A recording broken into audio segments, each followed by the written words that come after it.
Muy buenos días a nuestros amables oyentes, señor, señora, señorita, jóvenes y niños que nos escuchan hoy sábado 6 de septiembre. Este es tu programa Salud para Todos, aquí en vivo en los 91.1 de la FM Radio San Borja.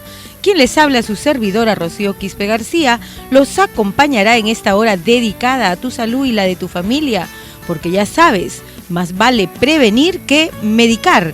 Y los temas que trataremos hoy con nuestros médicos del CISOL son dolor de cabeza o migraña. ¿Cuál es la diferencia entre estos dos? Nuestro invitado ya está con nosotros, el doctor Javier Guamaní Melgar, neurólogo de CISOL. Muy buenos días, doctor. Gracias por estar con nosotros acá en Salud para Todos. Buenos días, gracias por la entrevista. Y también vamos a hablar sobre mitos y verdades del Botox. La invitada o el invitado es Juan José Quinteros, dermatólogo de CISOL. Y ya vamos de lleno aquí al tema, ¿no? ¿Sabía usted que cualquier alimento procesado, fermentado, adobado, marinado, así como los alimentos que contengan glutamato monosódico, el chocolate, las nueces, los lácteos, la palta, el plátano y algunos cítricos, también carnes como tocino, salchichas, embutidos, el vino tinto, el alcohol, ruidos fuertes y olores fuertes pueden ocasionarte migraña, pueden desencadenar un dolor de cabeza intenso, fuerte, con náuseas, vómitos? No, esa es la famosa migraña. Y para conocer sobre este tema y diferenciarlo del dolor de cabeza, estamos ya con nuestro doctor, como les comenté, el doctor Javier Guamaní Melgar. Doctor, ¿cierto que los alimentos influyen en el tema de la migraña? Sí, es cierto.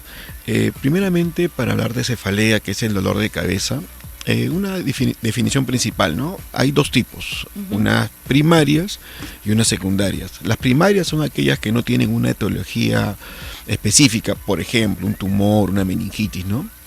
Y las secundarias son dolores de cabeza, redundando, secundarias a problemas específicos intracerebrales como un absceso, tumor. Bueno, dentro de las primarias tenemos a la migraña, ¿no? ¿Qué es la migraña? La migraña es una cefalea pulsátil, intensa, de duración de 4 a 72 horas, que puede ser unilateral, es decir, en la mitad del cráneo o todo. Generalmente... ¿Duele todo el cráneo o duele solamente la parte de las sienes, la frente? Ya, característicamente la migraña es unilateral, es decir, llega el paciente y le dice: ¿sabe qué, doctor? Me duele el lado derecho, me duele el lado izquierdo. Hay pacientes que también le duele todo el cerebro, pero la diferencia, digamos, es un dolor de cabeza. Si le ponemos intensidad de 0 a 10, siendo 0 nada de dolor y siendo 10 insoportable, generalmente los pacientes le ponen a la migraña una escala de 7, 8, que es fuerte. Ahora, comentaba sobre la comida. Sí, en la migraña el vino, más que todo los chocolates, ¿no? Que tienen una sustancia que es la tiramina, que hace que en las personas que tienen migraña el dolor sea más intenso, sea crónico, pero con una orientación definiendo si es migraña, porque lo importante, claro, en un dolor de cabeza es descartar otra patología. Hay fotofobia también, ¿no? Hay náuseas, hay vómitos, hay vértigo, ¿no? La fotofobia, que es una intolerancia a la luz. Al paciente que tiene migraña se le aconseja, cuando se expone al sol, ponerse lentes de sol con protección UV40 o un sombrero, una gorra, para que pueda... Más que todo, no es la sensación de calor el que causa el dolor o sea, que aumenta el dolor de cabeza de la migraña, sino es la intensidad luminosa. Aparte, no solamente es la luminosidad natural, sino también artificial. Por ejemplo, en la casa, en la computadora, el televisor, la luz que utilizamos para leer, es bueno bajar al televisor y la computadora el brillo, ¿no? Digamos, lo más que se pueda. Eso nos ayuda bastante. Sí. Generalmente un dolor de cabeza leve, bueno, uno se automedica, se toma pues un Panadol, un paracetamol, ibuprofeno, un ¿no? ibuprofeno, va a la farmacia, pero cuando el dolor es moderado a severo, dura más días a la semana, 2 veces o más, lógicamente causa ausencia escolar, causa disminución en la actividad laboral. Entonces, ¿Quiénes son ya los se más acude afectados, al- doctor? ¿Las mujeres, los hombres o los niños? bueno, en En general, el tema de migraña. en general son los adultos jóvenes, mujeres, en una proporción de 2-1. Pero la migraña tiene un inicio temprano. Hay migraña infantil, hay niños que hacen migraña a los 7, 8, 11 años. Generalmente el inicio es a los 13, 14, 15 años, antes de los 40 años de edad. Se puede presentar después, pero habría que descartar otra causa. El tema de las mujeres ataca más este tema de la migraña, esta dolencia. Y me cuenta usted, en la adolescencia son los cambios hormonales. ¿Y en la menopausia también se presenta? Mire, la migraña generalmente es para toda la vida, ¿no? Puede doler todos los días por un mes o 15 días o más, como puede aparecer de unos años. En algunos casos, mujeres, cuando viene el periodo menopáusico, cuando se ausencia el periodo, generalmente la migraña se aleja, se retira. Pero en otros, aún después de este periodo, continúa el dolor de cabeza, ¿no? Generalmente agravado con las comidas y también el estrés. Es importante saber que el bendito estrés, el estilo de vida. El estilo de vida hace que este dolor sea más que todo intenso y que sea crónico, ¿no? Pero con una orientación neurológica adecuada, se puede dar una muy buena calidad de vida y un tratamiento efectivo. ¿También es hereditaria, doctor, la migraña? Sí, en un 40%, un 50% es de carácter hereditario. Generalmente cuando llega un paciente, unos 14, 15 años de edad, a la consulta, una de las preguntas es si tiene familiares con dolor de cabeza. Y generalmente es la mamá, el papá, y generalmente es el mismo año de inicio, ¿no? 11, 12, 13 años. Y conversando entre los dos, hay mucha similitud. Doctor, ¿y alguna profesión u oficio también hay alguna relación con esto? Bueno, usted comentaba los que están expuestos a altos niveles de estrés, ¿no? Sí, el estrés es causante de dolor de cabeza más que todo de tipo tensional. Al inicio de la entrevista hablamos de primaria, secundaria, las primarias que no tienen un origen determinado. Entonces, la migraña es uno y otro es la cefalea tensional. La cefalea tensional es un dolor de cabeza tipo opresivo en la parte posterior occipital. Generalmente en las personas estresadas hacen contracción muscular y esa contracción muscular sostenida, cráneo cervical, es la que causa esta sensación de pesadez y el paciente viene con un dolor tipo pesado que se irradia a los hombros, al cráneo, que en una escala, como comentábamos, de 0 a 10, pues le pone un 5, un 6 y tiene relación directa con el estrés, es decir, está preocupado, tenso, le duele, se relaja, se aleja. A diferencia de la migraña, que la migraña, el dolor aparece, uno está tranquilo, feliz y el dolor aparece. A veces hay un aura, dice, antes de que nos dé migraña, una aura, ¿no? Sí, bueno, la definición, la clasificación de migraña es migraña con aura y migraña sin aura. ¿Ya? Las migrañas, el aura es generalmente 30 minutos antes del dolor de cabeza aparece un síntoma. Ya te está avisando. Neurológico. Por ejemplo, la mayoría de personas ven como chispitas, lo que llaman fotopsias, como gusanitos, o al cerrar los ojos. No, con los ojos abiertos. En otras personas hay se va la visión, en otras personas tienen adormecimiento de un miembro del brazo, de la pierna, ¿no? Otros hay mareos, y en algunos casos puede haber un compromiso mucho más severo, ¿no? Pero generalmente del 100% de las migrañas será pues un 30, no es mucho en cantidad de las sin auras, y las migrañas con auras son las de más difícil tratamiento, ¿no? En algunos casos hay mucho vasoespasmo. En la migraña la arteria se dilata. Al dilatarse la arteria, los nervios que recubren a la arteria se elongan y esto causa un dolor, más que todo en el nervio trigémino. Una inflamación, ¿no?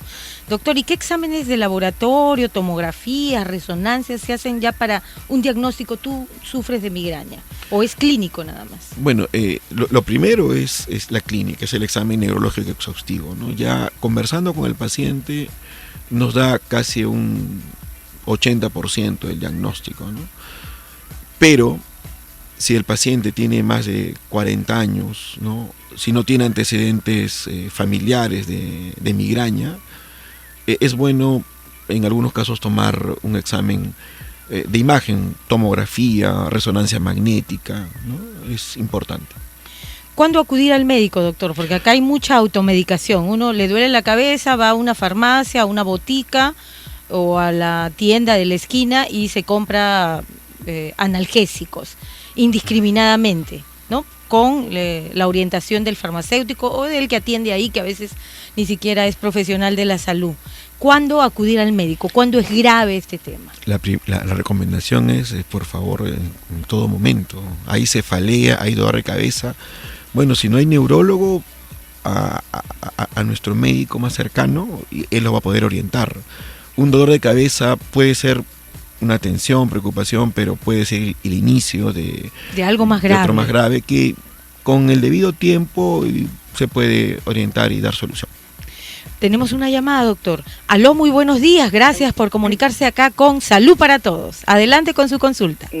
Buenos días, doctor, señorita. Buenos días. Gracias anticipadas por la respuesta. Doctor, tengo dos preguntas. La hipertensión tiene que ver con los dolores de cabeza y también la situación visual, por favor. Quisiera esa respuesta. Gracias. Muchas gracias por llamar, doctor. Sí, la hipertensión arterial causa un dolor leve, ¿no? Más que todo tipo pesado, y se relaciona con el aumento de presión arterial. Generalmente le da a las personas que tienen un tratamiento irregular. Por ejemplo, si toman la medicación al día 2-3 veces, la toman una vez, el tratamiento irregular causa esto. Ahora, sobre los problemas de visión, sí, hay problemas de miopía, problemas de estrabismo, etcétera, que causan dolores de cabeza, pero generalmente en el caso de la hipertensión arterial y en el caso de los problemas visuales, es un dolor en una escala de 0 a 10, pues de 4, 5, ¿no? No es severo, pero de todas maneras es necesario investigar. Yo le comentaba que algunas personas, después de consumir chifa, les duele la cabeza, ¿no? Y aparecen todos estos síntomas que usted ha dicho parecidos a la migraña: vómitos, dolor de cabeza, la luz les fastidia, y me ocurre a mí también en este tema, doctor, me ocurre, sí, le confieso que me ocurre en este tema del glutamato monosódico.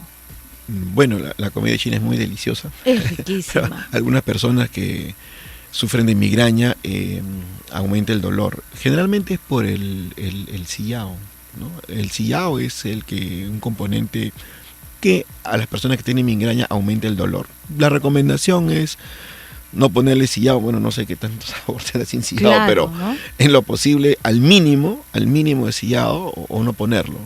Es una recomendación que le damos a los pacientes con migraña. ¿Los preservantes también tienen algo influyen? En general, los problemas médicos, no solamente en neurología, creo que todas las especialidades se recomienda algo: comida sana. Comida sana, no sin preservantes, frutas, sin sabor, y frutas, verduras. ¿no? Una comida, un almuerzo siempre tiene que estar con una ensalada, ¿no? En vez de tomar vitaminas que están bien, cuando uno se prepara una ensalada con diferentes vegetales, es la mejor vitamina que puede tomar o comer. ¿Qué hacer cuando nos ataque una migraña en casa, en el centro de trabajo? Bien, claro. Sobre todo para evitar la deshidratación cuando ocurren estos tipos de vómitos, ¿no? Que no sostienen nada en el estómago, por cierto, ¿no? Entonces, ¿qué hacer? acudir inmediatamente al médico. Claro, pero como usted bien dijo, a veces en ese momento no se puede acudir al médico, estamos trabajando, estamos haciendo una labor. Entonces, bueno, el objetivo no es que uno se automedique, ¿no? Que vaya a la farmacia, pero yo creo que para paliar en ese momento sería bueno tomar 2 paracetamol juntos. Paracetamol de 500 miligramos, tomar 2 juntos. Al tomar 2 simultáneos con una cantidad de líquido adecuada, nos puede calmar el dolor y lógicamente darnos tiempo para acudir a un médico, ¿no? Nos puede salvar, digamos, de esa situación laboral o escolar, ¿no? Claro, cuando ya también a veces no se sostiene nada en el estómago, no entra ni el agua, entonces ahí ya tiene que ir a emergencia, ¿no? Para que le apliquen algo endovenoso y pueda soportar el dolor, ¿no? Con dormir a veces también ya se pasa el tema de la migraña. Claro, a veces la privación de sueño no causa dolor de cabeza. El dolor de cabeza es un síntoma de muchas enfermedades, ¿no? Neurológicas, cardiológicas. Los de visión, como decía nuestro oyente que nos llamó, ¿no? De visión, ¿no? Cuando a uno le duele la cabeza es... Ahora, el dolor de migraña causa dolor ocular. Hay una migraña que se llama migraña ocular, migraña... entonces solamente hay dolor ocular, pero es importante distinguir del glaucoma, ¿no? Porque el glaucoma es una enfermedad oftalmológica en el cual es de peligro y si no se trata uno puede llegar a la ceguera. En conclusión, ante un dolor de cabeza, ante un dolor ocular, bueno, primero a un médico, puede ser neurólogo, puede ser oftalmólogo o nuestro médico de cabecera, ¿no? Él va a poder orientarnos. Doctor, y el tratamiento, los tratamientos que se aplican, ¿siempre hay alternativos o siempre son medicamentos? Bueno, en la migraña lo principal es identificarlo y la prevención. Como usted bien lo dijo, es importante evitar los factores predisponentes, ¿no? El chocolate, el vino, ¿no? La exposición al sol, el estrés, los ruidos intensos. Los olores fuertes también. Algunas personas con... ¿no?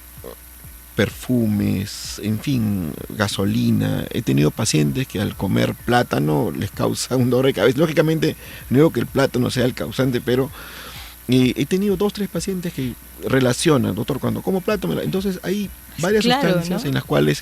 hay que hacer una lista de lo que se consume, sobre todo los que tienen esta migraña. Y lo importante, las gaseosas, bueno, que son más que todo las gaseosas oscuras. En los pacientes que tienen migraña se recomienda no tomar gaseosas oscuras, ¿no? Que nos pueden empeorar el cuadro. No, pero hay algunas personas que piensan que las gaseosas oscuras les ayudan al estómago, a la digestión, ¿no? Porque parece un tema a veces de digestión, el tema de la migraña, ¿no?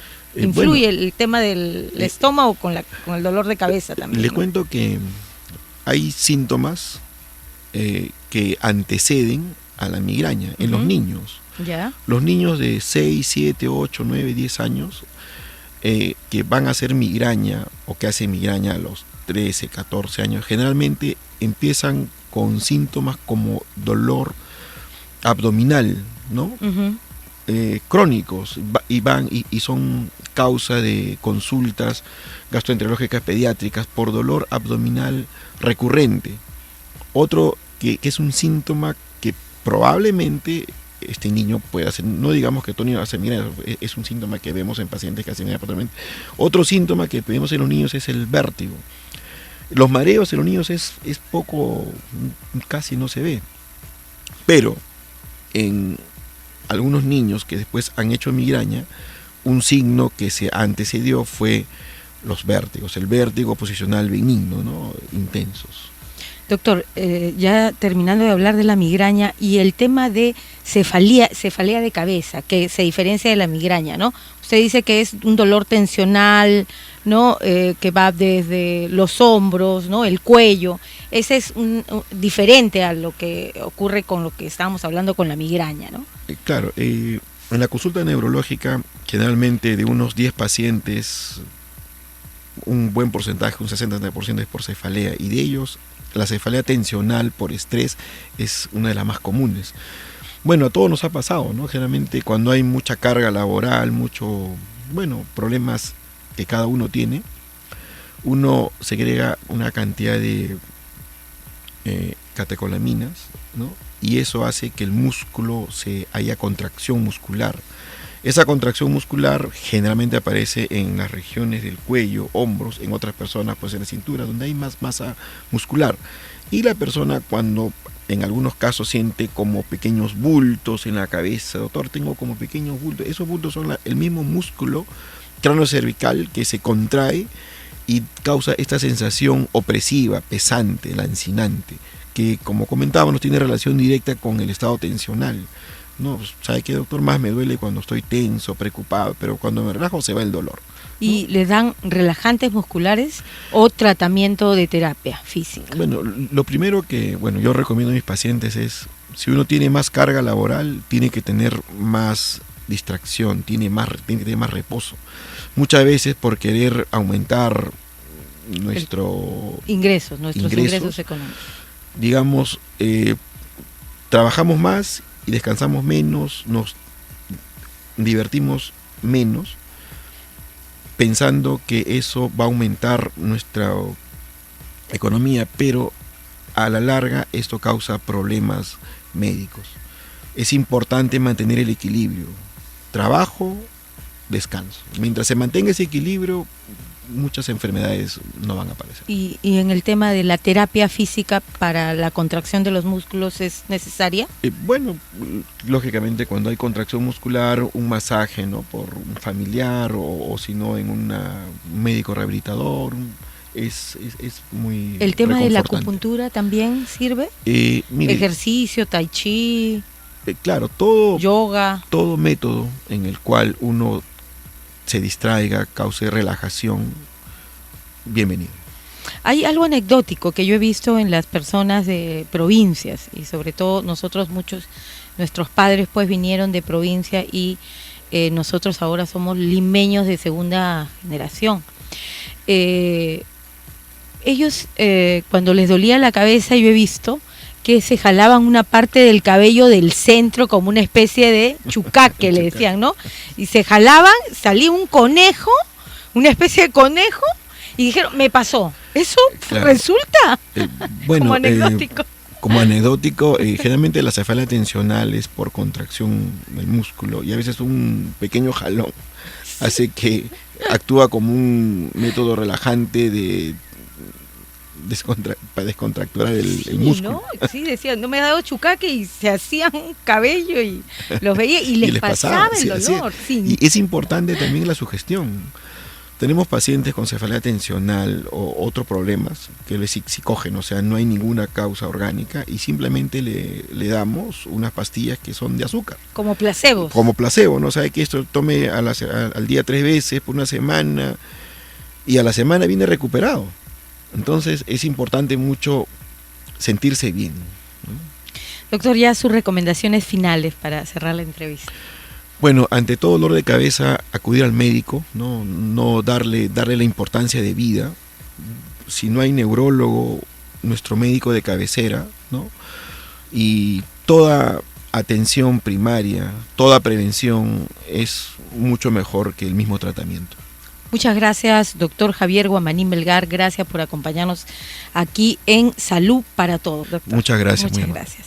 Y ahora vámonos con la secuencia Cuidando tu Salud a cargo de la presidenta del CISOL, la doctora Sarela Solís. Adelante, doctora, con la información que nos trae para nuestros oyentes de Salud para Todos.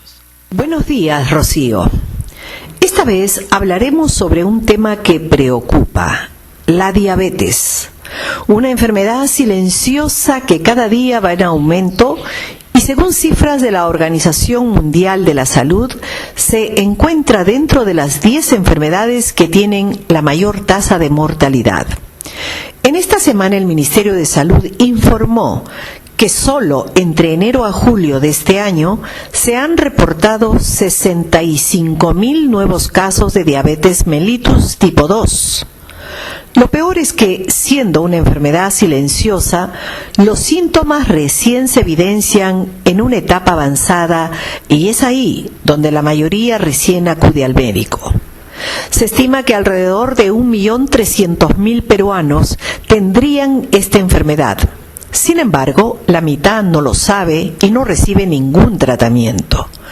Y Y lo más preocupante es que pese a ser una enfermedad que comúnmente ataca a personas mayores de 45 años, hoy también se observan casos de niños y jóvenes con diabetes debido al sobrepeso por consumo de comida chatarra y pasar muchas horas frente a una computadora o los videojuegos, es decir, hacen una vida sedentaria. De acuerdo a cifras del Ministerio de Salud, el 14% de niños entre 5 a 9 años presenta obesidad, al igual que el 25% de los menores que van hasta los 12 años. Esta situación nos obliga a trabajar en el tema de la prevención, teniendo en cuenta que existen factores de riesgo que predisponen a una persona a contraer la enfermedad. Básicamente, esta es una enfermedad genética, vale decir que los hijos de padres diabéticos van a tener diabetes en algún momento de su vida y por ello debemos de evitar el exceso de carbohidratos, harinas, grasas y la falta de ejercicio físico. CISOL, por su parte, promueve a través de sus establecimientos y en diferentes campañas la práctica de hábitos de vida saludable y la necesidad de realizarse chequeos preventivos, midiendo el nivel de glucosa en la sangre, especialmente aquellos que tienen una predisposición genética. Lo normal es hasta 100, de 100 a 125, estaríamos en el rango de prediabetes, ahí todavía se puede evitar. Es así que el año pasado, CISOL realizó en el marco del Día Internacional de la Diabetes una campaña de despistaje masivo en todos los establecimientos de Lima, además de brindar charlas educativas alusivas al tema. Pese a este riesgo, hay que señalar que tener diabetes no significa una condena de muerte, pues se puede controlar a través de una alimentación sana y ejercicios. Ambos representan casi el 80% de un tratamiento exitoso. La medicación solo ayuda en un 20%. Es necesario entonces unir esfuerzos y trabajar desde la familia apoyando iniciativas como la Ley de la Promoción de la Alimentación Saludable para Niños, Niñas y Adolescentes, promulgada el año pasado por el Gobierno para una vida saludable. Conmigo será hasta otra oportunidad. Agradecemos a la presidenta del CISOL, la doctora Sarela Solís, y ya nos encontramos con el doctor Juan José Quintero. Doctor, muy buenos días, gracias por estar con nosotros. Gracias, buenos días, Rocío. Doctor, vamos a hablar sobre este tema, los mitos y verdades del Botox. A 25 años del primer estudio sobre sus beneficios estéticos, la toxina botulínica sigue siendo el tratamiento cosmético más solicitado del mundo. Se calcula que entre el 2000 y 2050 dicha proporción pasará de 11 a 22%. Y es que cada vez que nos expresamos, nos reímos, lloramos, nos aparecen líneas de expresión en los ojos, ¿no? ¿No? En los ojos, en la frente, ¿no? Y conforme van pasando los años, esto se va acentuando. Efectivamente. Entonces vamos a hablar de qué es el Botox, y para qué nos sirve, sobre todo para mantenernos jóvenes, ¿no? Efectivamente. Bueno, el Botox es el nombre comercial de una sustancia cuyo componente es la toxina botulínica de tipo A. Esta sustancia, la toxina botulínica de tipo A, en medicina tiene muchos usos, entre ellos el más difundido el más conocido es el tema estético en el cuidado de la piel. En realidad tiene muchos otros, como reitero, en medicina. El uso principal o el más difundido es en el control de las arrugas dinámicas, o sea, llamamos arruga dinámica a aquella que se presenta como consecuencia de la contracción de los músculos faciales que generan pliegues y a su vez arrugas. Entonces, ¿a qué edad más o menos ya se puede empezar a usar? El uso 40 el uso. No, al contrario, más bien cuanto antes fuese pertinente se puede empezar a utilizar. Digamos, un paciente de 25, 28, 30 años en quien está empezando a a debutar con las primeras arrugas, es el momento indicado para poderlo utilizar a fin de controlar y evitar que la piel se deteriore como consecuencia de la contracción de los músculos faciales, que son los que finalmente generan la aparición de arrugas. ¿De dónde sale esta sustancia? Es doctor? producido por un microorganismo que se llama el Clostridium botulínico, produce una toxina que se llama la toxina botulínica de tipo A. Esta es la procedencia de la sustancia. ¿Y tiene que ser bajo supervisión médica la aplicación? Evidentemente, es un producto, digamos, de uso biológico que debe ser utilizado por médicos entrenados en su aplicación a fin de no crear inconvenientes, no cometer errores en la aplicación y que el resultado sea el que se está buscando. ¿Existen efectos secundarios? Efectos secundarios en el sentido de, digamos, que algo pueda Alergias, dañar. por ejemplo, las personas alérgicas. Reportada en la literatura sí, pero muy escaso, o sea, 1 en 1.000.000, digamos que prácticamente es intrascendente en cuanto a esta sustancia. Es un producto sumamente seguro. ¿Existe contraindicaciones en con algunas enfermedades como la diabetes, la hipertensión, el cáncer? No, solamente contraindicaciones? contraindicaciones importantes en el caso de pacientes mujeres que estuviesen gestando o dando de lactar, es una contraindicación importante. Por lo demás, en realidad cualquier paciente, inclusive como he mencionado, pacientes que están saliendo de una neoplasia y desean mejorar su aspecto estético, no estaría contraindicado, pueden utilizarlo. No solamente sirve para mejorar nuestra imagen, ¿no? El tema del Botox, también sirve para tratar la migraña crónica. Hay algunos estudios que lo están viendo eso, y también para cáncer de estómago se están haciendo investigaciones. Exactamente, ¿no? La toxina botulínica día a día, digamos, muestra muchos usos en cuanto a la medicina, como le había mencionado, el más difundido y conocidos en el tema estético, el cuidado de la piel. En neurología, por ejemplo, se usa en lo que son la migraña, como lo ha mencionado, contracturas musculares que no responden al uso de relajantes, en gastroenterología, en un problema, digamos, a nivel del cardias, que es un músculo que existe en el estómago, en urología, en ginecología, en muchos usos dentro de lo que es la medicina, ¿no? O sea, inclusive en la hiperhidrosis, que es una patología en la cual uno transpira mucho, también se utiliza esta sustancia con el fin de controlar el problema. ¿Y por qué ocurre esto, doctor? ¿Qué tiene? La toxina botulínica es una sustancia que bloquea un elemento que, digamos, o sea, ¿cómo no? Para que quede muy claro, cuando contraemos un músculo, ¿qué cosa está sucediendo en nuestro organismo? Estamos liberando una sustancia neuroquímica que se llama la acetilcolina. Entonces, esta sustancia viaja a través del sistema nervioso al órgano efector, en este caso el músculo, y es el cual luego se contrae. Entonces, este es el mecanismo normal. La sustancia, la toxina botulínica, lo que hace es bloquea, impide esa conexión, de tal manera que al impedir esa conexión no se produzca el efecto que en este caso vendría a ser la contracción muscular, y a nivel de la glándula sudorípara lo que hace es bloquea también a esta sustancia, evitando la transpiración. O sea, su mecanismo es un mecanismo de bloqueo, en pocas palabras. Doctor, y luego de su aplicación, ¿cuánto tiempo dura el efecto? El efecto. El efecto es un efecto en el tema estético, es un tema variable que va de un rango que puede ir desde los 3 hasta los 6 meses en promedio. Es un rango de duración que va a tener. En otros casos, por ejemplo en el caso de la sudoración, el efecto es más prolongado. Es un tiempo que va de los 6 a los 9 meses aproximadamente. Doctor, estábamos conversando en internos sobre si uno abusa de el uso prolongado, ¿no? Usted dijo que de 3 a 6 meses nuevamente es el efecto, ¿no? Así Algunos es. 3, depende de la persona, pero si se utiliza prolongadamente, ¿puede causar algún daño?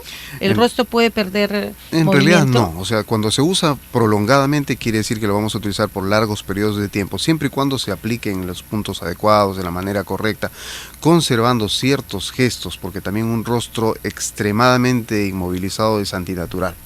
Debemos de conservar ciertas arruguitas, ciertos movimientos que nos van a hacer que el tratamiento sea justamente exitoso, ¿no? Yéndonos al extremo, hay pacientes, como Nicole Kidman, ¿no? que han abusado a veces de estas sustancias. Parece un plástico su Exactamente, rostro. entonces esto provoca ya, digamos, una situación extrema, a la cual justamente son los ejemplos a no seguir. Precisamente son los tipos de ejemplos que no debemos seguir en este tipo de tratamientos. La idea es, como reitero, conservar ciertos gestos, ciertos pequeños movimientos que a su vez nos den una expresividad, pero sin llegar a deteriorar nuestra piel. Y si uno ya quiere dejar de utilizar ese tratamiento, vuelve a su rostro normal. Claro, o sea, esto es como poner un freno. Si usted pone el freno, se detiene la evolución de las arrugas. Si usted lo retira, evidentemente las arrugas van a continuar en su evolución natural. Cualquiera puede entonces aplicarse Botox, ¿no? Hasta aquellas personas que han sufrido de cáncer y que está deteriorado por las radioterapias, quimioterapias, pueden utilizar Botox sin ningún problema. Así es, efectivamente, no tiene prácticamente contraindicaciones, digamos, de cuidado para el paciente que puedan causar algún daño en su organismo. Cuando vamos a la clínica, a un centro de salud, ¿cuál es el análisis que nos hacen? ¿Qué análisis nos requieren para como todo uso de sustancias, esto es un acto médico, o sea, uno tiene que ser evaluado en principio por el médico especialista, interpretar la expectativa del paciente en cuanto al tratamiento, evaluarlo desde el punto de vista médico y luego plantearle el uso de esta sustancia, ¿no? O sea, es una situación que todos como pacientes tenemos que atravesar a fin de poder tener un tratamiento exitoso en este tipo de situación. Y luego de la aplicación, ¿qué cuidados hay que tener? Importante lo que acabo de mencionar, o sea, una vez hecha la aplicación, como esta es una sustancia que actúa bloqueando una comunicación, es como si estuviésemos nosotros cortando un cable de comunicación entre un punto y otro. Si nosotros aplicamos en un punto equivocado, vale decir que el médico que lo usa quizá no tiene la experiencia, la habilidad para aplicarlo correctamente, con seguridad va a causar un efecto indeseado. Y muy importante al paciente, luego de hecha la aplicación, advertirle que no debe tocar la zona durante un lapso de 3 o 4 horas luego de la aplicación, a fin de que esta sustancia no se traslade a un punto distinto a donde fue aplicado, a fin de no tener un efecto distinto al que se está planeando. Se aplica en la dermis, ¿no? No, ¿dónde se aplica? El objetivo es el músculo. En el músculo. El músculo, que es el órgano efector de la contracción muscular. Entonces, ese es nuestro objetivo. Entonces hay que tener cuidado después de la aplicación 4 horas. Es importante conocer la anatomía facial. No, para nada. Son unas microinyecciones en realidad que se aplican. Al día siguiente puedo ir a trabajar normal. Al momento. Los pacientes, muchos de ellos simplemente pasan, por ejemplo, en la hora del refrigerio. La aplicación demora en sí unos 5-8 minutos únicamente, es muy breve en realidad en pacientes que ya se ha evaluado, en quienes ya reiteran el uso de la sustancia, y es un tratamiento totalmente ambulatorio. Lo único, no hay que hacer ejercicios o tocarse la zona 3-4 horas únicamente, y eso es toda la indicación de cuidado posterior a la aplicación. Y en el tema de las manchas, a veces muchas mujeres tienen manchas, es contraindicado. También la penicilina cuando están con infección. No. Cuando Absolutamente. tienen alguna medicina que están tomando. En realidad no, o sea, lo único, este es un tratamiento de un margen de seguridad bastante alto, prácticamente no hay contraindicación de uso, más que la que mencionamos en la gestación o lactancia, inclusive en pacientes, por ejemplo, que estuviesen usando anticoagulantes, se puede aplicar, siempre y cuando se suspenda 1 o 2 días antes, o de acuerdo a la vida media del anticoagulante, a fin de que se haga uso del producto, por cuanto en un paciente anticoagulado la posibilidad de un hematoma, equimosis se incrementa. Esta sería la única razón para tener cierto cuidado en este tipo de pacientes, pero que lo pueden utilizar con la precaución debida.